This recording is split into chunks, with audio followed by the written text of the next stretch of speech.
제니 옐런 미 연준 의장의 발언에 오늘 코스피가 3개월 만에 2000선 탈환에 성공했습니다.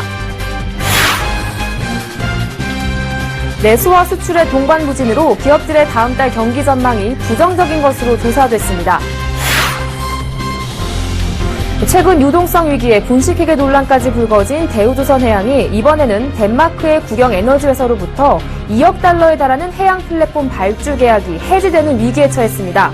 서울경제TV 단독 보도입니다. 30개가 넘는 노선이 수도권에 건설될 것으로 기대되면서 전철망 건설 호재로 신역세권이 될 분양단지들이 주목받고 있습니다.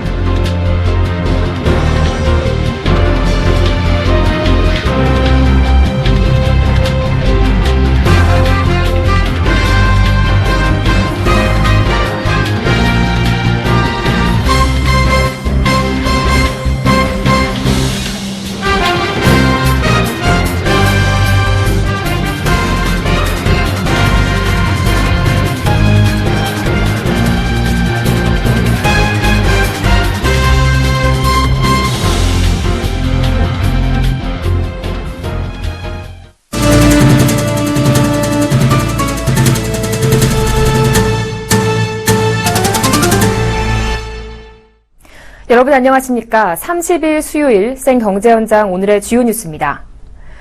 증시에 봄바람이 불고 있습니다. 코스피 지수는 올 들어 처음으로 2000선을 돌파했는데요. 제니 옐런 미국 연방준비제도 의장이 기준금리 인상을 점진적으로 해나가겠다고 밝힌 영향이 컸습니다. 김성훈 기자가 보도합니다. 오늘 코스피 지수는 제니 옐런 미국 FED 의장의 비둘기파, 즉 통화 완화 선호적 발언을 디딤돌로 2000선을 뛰어넘었습니다. 코스피가 종가 기준으로 2000선을 넘은 것은 지난해 12월 24일 2009.34를 기록한 이후 3개월 만입니다. 장 초반 팔자에 나섰던 외국인도 곧바로 방향을 틀어 494억 원어치를 순매수했습니다. 기관과 개인이 각각 129억 원과 1129억 원어치를 팔며 상승폭을 제한해 지수는 2002.14로 마감했습니다. 이러한 오름세는 옐런 의장이 점진적 기준금리 인상을 시사한 데에 따라 달러화 약세 전환 등에 대한 기대감이 커졌기 때문으로 분석됩니다. 옐런 의장은 어제 뉴욕 이코노미 클럽에서 한 연설에서 경제 전망에 대한 위험 요인들을 고려할 때 정책의 조정은 조심스럽게 진행하는 게 적절하다고 생각한다고 밝혔습니다. 이에 따라 지난밤 뉴욕 증시에서 주요 지수도 상승 마감했고 실제로 달러 가치가 떨어져 원달러 환율은 13원 내린 1150.8원의 거래가 마감됐습니다. 이는 지난해 11월 26일 이후 4개월 만에 가장 낮은 수치입니다. 4월에까지는 지속될 것 같아요. 달러 약세가 나타나면서 한국으로 이제 자금이 들어올 수 있는 가능성이 있기 때문에 봄 기운을 타고 2000선을 넘은 코스피의 오름세가 반짝 상승이 아닌 지속적인 상승 랠리로 이어질 수 있을지 기대를 모으고 있습니다. 서울경제TV 김성훈입니다. 내수 침체와 수출 감소 등이 겹치면서 4월 기업 경기 전망치가 기준선을 밑도는 것으로 조사됐습니다. 전국경제연합회는 매출액 기준 600대 기업을 대상으로 실시한 기업경기 실사지수 BSI를 조사한 결과 4월 종합경기 전망치는 95.7로 6개월 연속 기준선인 100을 하회했습니다. 지난해부터 계속된 내수와 수출의 동반 부진으로 기업 매출이 감소했기 때문인 것으로 풀이됩니다. 기업들의 매출 감소는 자금 사정에도 부정적인 영향을 미치는 것으로 나타났습니다. 자금 사정 전망치는 1월 100.4 이후 4월 94.8로 지속적으로 떨어졌습니다. 기업들의 자금 사정 관련 애로 요인으로는 매출 부진을 가장 많이 꼽았으며 원가 상승이 그 뒤를 이었습니다. 유동성 위기에 분식회계 논란까지 일며 바람잘 날 없는 대우조선해양이 이번에는 덴마크와 체결한 해양 플랫폼 발주 계약이 해지됐습니다. 가뜩이나 수주가 없어 어려운 상황에서 발주 계약 해지까지 당한 만큼 손실은 더욱 커질 것으로 보입니다. 김혜영 기자 단독 보도입니다. 덴마크의 국영 에너지 회사인 동에너지가 지난 2012년 2월 대우조선해양과 맺은 원유 생산용 해양 플랫폼 1기 발주 계약을 해지했습니다. 이에 따라 대우조선해양은 2억 달러 규모의 상부구조 설계 제작 계약을 잃게 됐습니다. 이 프로젝트는 4년 전 대우조선해양이 프랑스 해양 플랜트 설계업체인 테크닙과 컨소시엄을 구성해 수주했습니다. 계약 금액은 5억 6천만 달러, 하나로 약 6,300억 원 수준입니다. 이 중 대우조선해양은 상부구조 설계와 제작을 맡아왔습니다.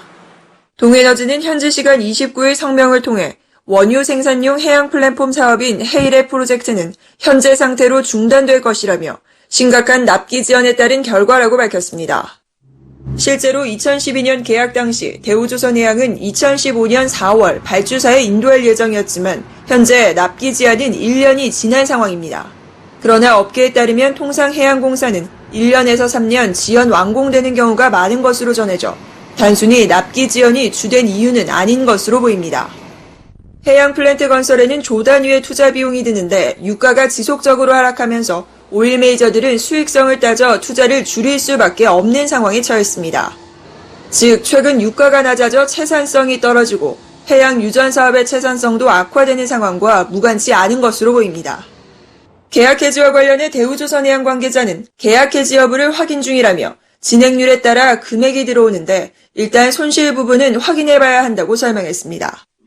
한편 오늘 열린 대우조선해양 주총에서 정성립 대우조선해양 사장은 사직생의 각오로 회사 조기 정상화를 달성하겠다고 밝혔지만 세계 조선업황이 나아질 기미를 보이지 않는 데다 대우조선해양은 올해 들어 단 한 척의 선박도 수주하지 못한 상황입니다. 수주 절벽에 놓인 대우조선해양은 이번 계약 해지로 재정 상황이 더 악화될 것으로 예상됩니다. 서울경제TV 김혜영입니다. 서울, 경기, 인천 등 수도권에서 30개가 넘는 전철망이 공사 중이거나 계획을 세우고 있습니다. 이에 따라 전철망 인근의 분양단지들이 수혜를 볼 것으로 기대되는데요. 어느 곳인지 양한나 기자가 정리했습니다. 올해 수도권 분양 물량 중 전철망 건설 호재로 신역세권이 될 분양단지들이 주목받고 있습니다. 부동산 포털 닥터아파트에 따르면 서울, 경기, 인천의 KTX, 수도권 광역급행철도, 전철, 경전철 등 30개가 넘는 노선이 신설될 예정입니다. 오는 2018년 착공해 2025년 개통 예정인 고덕역은 9호선 4단계 연장선으로 보훈병원에서 고덕 강일지구까지 내정거장이 들어설 예정입니다. 이 때문에 10월에 분양하는 고덕주공 2단지 재건축 아파트가 고덕역에서 도보 10분 거리에 있어 수혜를 받을 것으로 예상됩니다. 특히 서울과 수도권을 오가는 광역전철 구축은 대표적인 전철망 호재로 꼽힙니다. 일산 킨텍스역에서 강남 삼성역까지 20분이면 오가는 GTX가 2025년 개통될 예정입니다. GS, 현대, 포스코건설 컨소시엄이 다음 달 일산 동구에서 분양하는 킨텍스 원시티가 GTX 호재 단지로 꼽히고 있습니다. 수도권 서북부 지역 김포 한강이나 일산 지역, 파주 지역의 한계점이 강남권까지의 접근성이 떨어진다는 것 때문에 집값 상승 여력이 좀 낮았던 지역입니다. 그래서 GTX나 KTX 그런 강형 철도망이 연결이 된다고 한다면 장기적으로는 지역 내에 호재로 작용할 것으로 보입니다. 이외에도 신분당선 서북부 연장선인 3호선 삼송역 신설로 인해 인근 삼송지구의 힐스테이트 삼송역 아파트도 수혜를 받을 전망입니다. 5호선 연장 미사역과 도보 10분 거리에 있는 하남 미사 신안 인스빌, 별내선 다산역과 가까운 다산 신도시의 유승 한내들 역시 전철망 개통 호재를 볼 것으로 기대되고 있습니다. 전철망 호재를 받은 단지 덕에 인근 부동산 역시 후광 효과를 받을 수 있는 만큼 이들 분양 단지가 인기를 끌 전망입니다. 서울경제TV 양한나입니다. 만능 재테크 통장으로 기대를 모은 개인종합자산관리 계좌 ISA가 출시 보름 만에 100만 명의 가입자를 모았습니다. 지난 14일 ISA가 출시된 날로부터 꼭 보름 만입니다. 시판 보름 만에 100만 명을 돌파하자 금융권에서는 ISA가 초기 흥행에 어느 정도 성공을 거뒀다는 평가가 나오고 있습니다. 하지만 과당 판매 경쟁 속에서 이뤄질 수 있는 불안전 판매 우려는 여전합니다. 일부 은행들은 초기부터 직원별로 유치 목표 계좌를 100개에서 200개로 정하고 가입자 확보에 열을 올렸습니다. 또 ISA에 담는 고위험 금융투자 상품에 대한 설명이 제대로 이뤄지지 않는다는 지적도 끊이지 않고 있습니다. 오늘부터 전국 고속도로 휴게소와 한국도로공사 영업소 등에 설치된 하이패스 무인 단말기를 통해 햇살론 안내 서비스를 받을 수 있게 됐습니다. KB저축은행은 무인 단말기 운영사인 SPW와 업무 제휴 계약을 체결하고 정부 지원 중금리 대출 대표 상품인 햇살론 안내 서비스를 시작했습니다. 이 서비스는 신용보증재단의 햇살론과 KB저축은행의 KB착한대출 상품 홍보 배너를 자동화기기 메인 화면에 탑재하고 고객의 배너를 누르면 상품 안내를 제공합니다.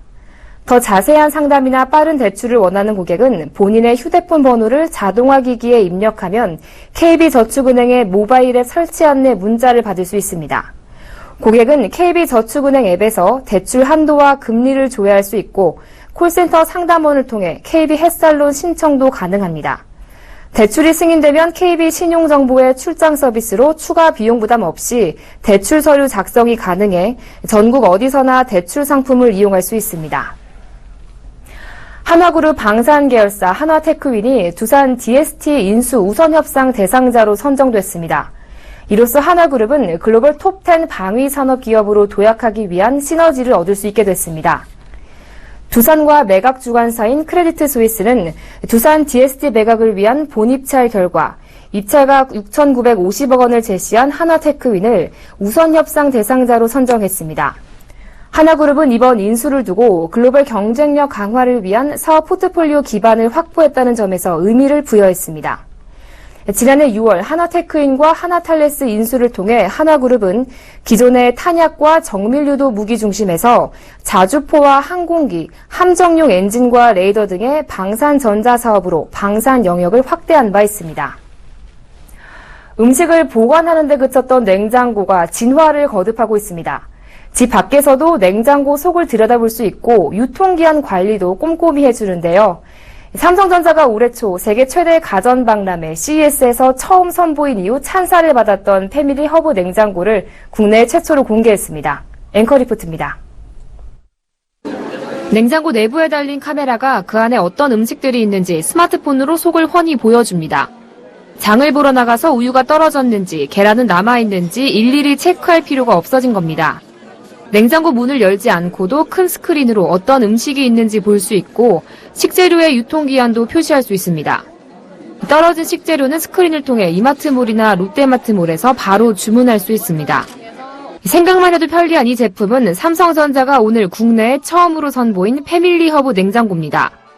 그동안 식자재를 신선하게 보관하는 역할에 그쳤던 냉장고가 풀 HD 터치스크린을 달고 가족 간 커뮤니케이션 도구로 쇼핑과 엔터테인먼트를 즐길 수 있는 제품으로 변화를 꾀했습니다.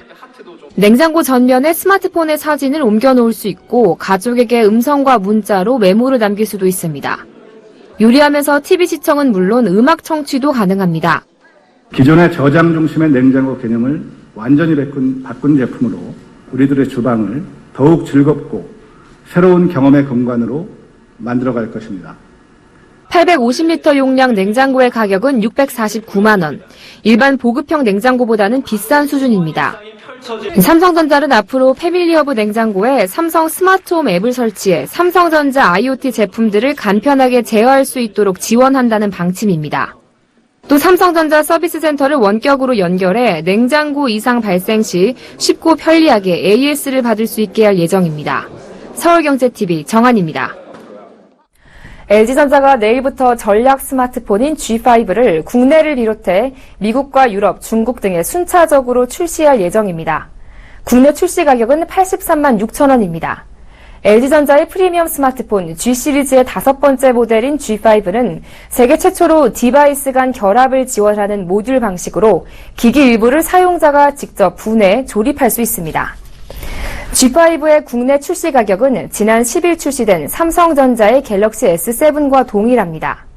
국내 양대 제조사의 대표 프리미엄 출고가가 같게 책정된 건 3년 만입니다. 언론과 전문가들의 호평 속에 소비자들도 관심이 높은 상황이어서 라이벌인 갤럭시 S7과 맞붙을만 하다고 판단한 것으로 보입니다. 음료를 마시면서 수다를 떠는 곳 정도로 여겨졌던 커피 전문점이 창업을 준비하는 청년들의 회의실로 탈바꿈하고 있습니다. 커피를 마시면서 정보 공유도 하고 창업 선배들의 다양한 경험이 담긴 강연까지 들을 수 있다고 하는데요. 정부와 스타벅스 코리아가 예비 청년 창업가들을 위해 창업 카페 확산에 나섰습니다. 한지희 기자가 현장에 다녀왔습니다. 서울 명동에 있는 스타벅스 매장에 예비 청년 창업가들이 삼삼오오 모였습니다. 한 손으로는 커피를 맛보며 창업 선배들의 강연 내용을 열심히 받아 적습니다. 패널에 붙은 포스트잇에는 평소 선배들에게 물어보고 싶었던 질문들이 빼곡합니다. 정부가 청년 창업을 돕기 위해 창업 사랑방 역할을 하는 창업카페 활성화에 팔을 걷어붙였습니다. 미래창조과학부와 대통령직 속 청년위원회는 스타벅스 코리아와 함께 서울 명동길점 스타벅스 매장에서 창업카페 프로그램 활성화를 위한 발대식을 열었습니다. 수도권 지역 대학의 창업동아리 학생 120여 명이 참석한 이 행사에서 박용호 청년위원회 위원장은 창업카페 활성화 계획을 발표했습니다.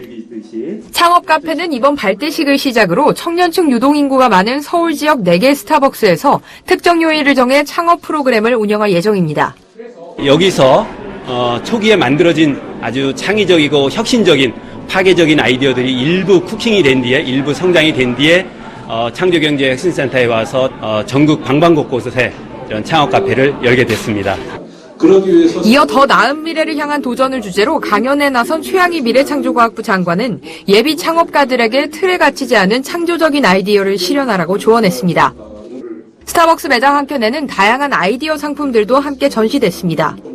잠금 장치와 선반, 옷걸이 기능이 한데 모인 신개념 화장실 장치부터 세계에서 가장 얇고 가벼운 태블릿 전용 키보드까지 모두 청년들의 톡톡 튀는 아이디어에서 개발된 상품들입니다. 오늘 카페에 와서 저렇게 이사님, 대표님들을 모시고 자리를 듣게 되면서 좀 더 많은 정보를 얻을 수 있어서 유익한 시간이었습니다.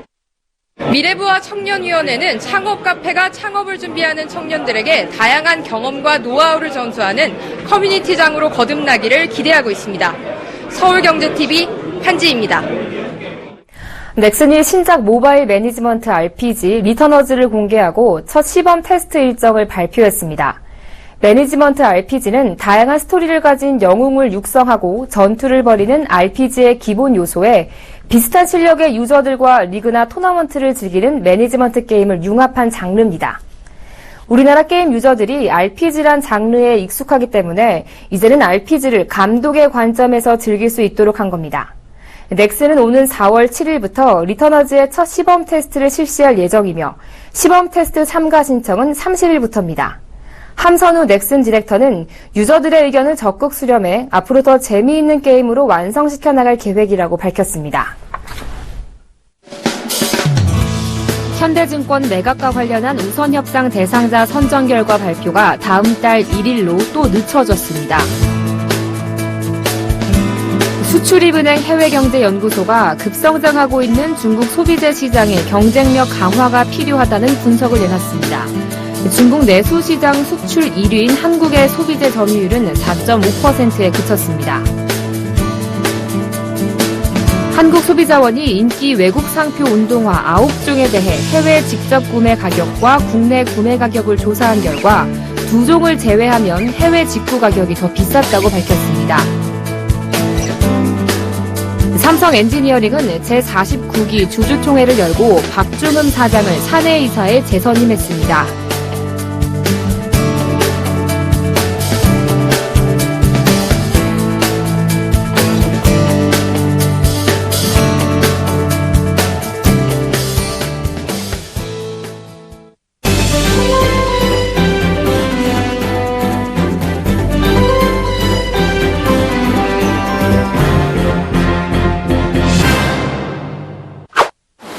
코스모스 제과라는 브랜드, 다소 생소할지는 모르지만 이곳에서 생산되는 제품들은 모두들 한 번쯤은 맛봤을 법합니다.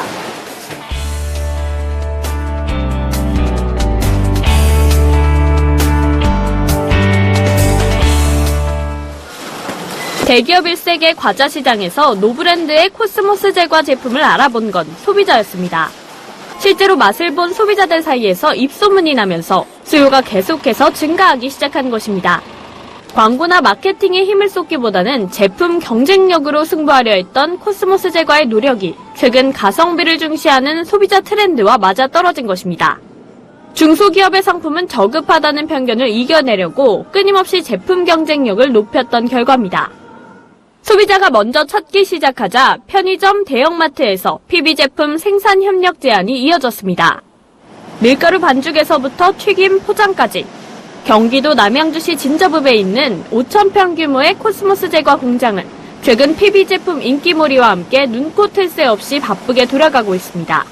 옛날부터 제품력 하나를 믿고 운영을 해왔던 회사인데 그 제품력이 시장 속에서 인정받아가면서 우리 회사의 제품을 보고 찾아왔던 경우거든요. 품질을 갖춘 PB 상품을 연이어 출시하자 매출은 자연스럽게 성장했습니다.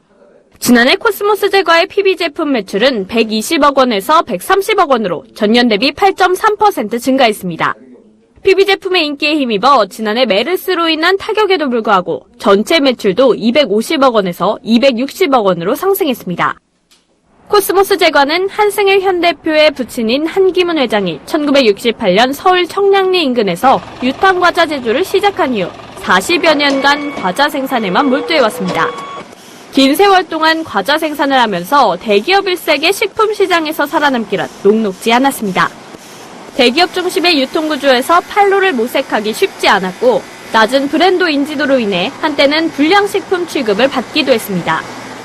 코스모스 제과는 이런 식품업계에서 살아남기 위해 품질 향상에 몰두했습니다.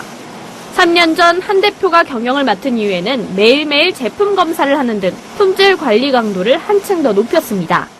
타사에 비해서 좋은 원재료를 쓰고 있습니다. 항상 관능 검사를 매일 실시해서 기준에 맞지 않는 제품을 과감하게 출시하지 않는. 축적된 역량을 바탕으로 코스모스 제과는 대상과 손잡고 지난해 10월 인도네시아 할랄 시장에 진출했습니다. 첫 수출한 짱이야와 바나나콘 두 제품은 인도네시아 현지에서 좋은 반응을 얻어 현재 120만 봉이 팔렸습니다. 할랄 인증 식품은 포함 성분뿐만 아니라 생산 과정에서도 높은 청결도 기준을 내세우기 때문에 시장 진입 장벽이 매우 높습니다. 코스모스 제과는 대기업을 능가하는 수준의 제품 청결도로 작년 3월 인도네시아 자체 할랄 인증 제도인 무이 인증을 통과했습니다. 한 대표는 품질을 위해 가장 중요한 요소로 직원을 뽑았습니다. 아무리 좋은 제품도 결국 사람에 달려있고 그렇기 때문에 회사의 경쟁력은 직원에서 나온다는 경영 철학인 것입니다. 또 회사와 직원이 동반 성장해야 된다고 생각하거든요. 그래서 더 좋은 직장을 만들어서 이직률을 낮추고 그 효율을 높여서 그것이 이제 품질로 계속 재생산될 수 있도록 하는 것이 장기적인 목표라 할 수 있겠습니다. 별다른 제품 광고나 회사 홍보 없이도 입소문을 통해 성장한 코스모스 제과. 고속 성장의 비결은 철저한 품질 관리, 그리고 이를 가능하게 해주는 사람 중심 경영이었습니다. 서울경제TV 이보경입니다.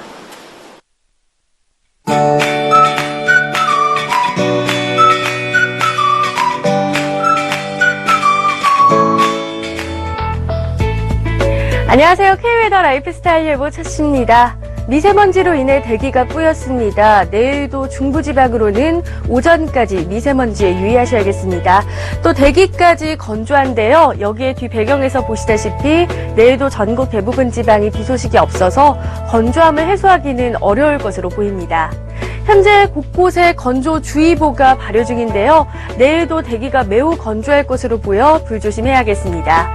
여기에 중부지방을 중심으로는 오전까지 미세먼지 농도가 높을 때가 있겠는데요. 한때 나쁨 단계를 보이겠습니다. 다행히 따뜻한 날씨는 이어지겠습니다. 한낮에 서울, 광주 21도, 대구 22도로 높은 기온 분포를 보이겠습니다. 이 시각 위성 영상입니다. 현재 전국에 대체로 맑은 하늘이 드러나 있는데요. 내일은 동해상에 위치한 고기압의 가장자리에 들겠습니다. 다만 남해안과 제주도는 제주도 남쪽 해상을 지나는 기압골의 영향을 점차 받겠습니다. 다음은 나절 예보로 자세한 지역별 날씨 알아보겠습니다. 중부지방 대체로 맑다가 오후부터 구름이 많아지겠고 추위도 없겠습니다. 낮 기온 서울 21도, 수원 22도 예상됩니다. 동해안 지방도 비 소식 없고 한낮에 속초, 강릉 19도의 분포를 보이겠습니다. 남부지방은 구름 많은 하늘을 보이는 가운데 제주도는 아침부터, 남해안은 늦은 오후부터 밤 사이에 비가 오겠고 한낮에 광주 21도, 대구 22도까지 오르면서 따스하겠습니다. 남해상으로는 흐려져 비가 오는 가운데 물결이 최고 2.5m로 다소 높게 일겠습니다. 일요일과 청명인 월요일 사이에는 전국에 비가 내리겠습니다. 날씨였습니다. 네, 센 경제 현장 여기서 마칩니다. 시청해주신 여러분 고맙습니다.